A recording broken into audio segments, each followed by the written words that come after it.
Good evening, London. Allow me first to apologize for this interruption. I do, like many of you, enjoy the comforts of the everyday routine, the security of the familiar, the tranquility of repetition. I enjoy them just as much as a bloke. But in the spirit of commemoration, thereby those important events of the past, usually associated with someone's death or the end of some awful bloody struggle, I thought a celebration of a nice holiday. I thought we could mark this November the 5th, a day that is sadly no longer remembered, by taking some time out of our daily lives, by sitting down and have a little chat. There are, of course, those who do not want us to speak. I suspect even now orders are being shouted into telephones, and men with guns will soon be on their way. Why? Because while the truncheon may be used in lieu of conversation, words will always retain their power. Words often means to meaning, and for those who will listen, the enunciation of truth.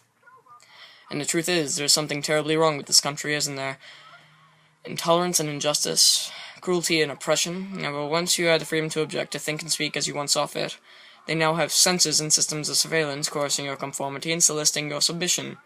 How did this happen? Who's to blame? Of course there are those who are more responsible than others, and they will be held accountable. But again, truth be told, if you're looking for the guilty, you need only look into a mirror. I know why you did it. I knew you were afraid. Who wouldn't be? War, terror, disease, or a myriad of problems which conspired to corrupt your reason and rob you of your common sense. Fear got the best of you, and in your panic you turned to the now High Chancellor, Mr. Adam Sutler. He promised you order. He promised you peace. And all I demanded in return was your silent, obedient consent. Last night I sought to end that silence. Last night I destroyed the Old Bailey in hopes to remind this country of what it has forgotten. More than 400 years ago, a great citizen wished to embed the 5th of November forever in our memories. He hoped to remind us that justice, freedom, and fairness are more than just words, they are perspectives. So, if you see nothing, if the crimes of this government remain unknown to you, then I would suggest that you let the 5th of November pass unmarked.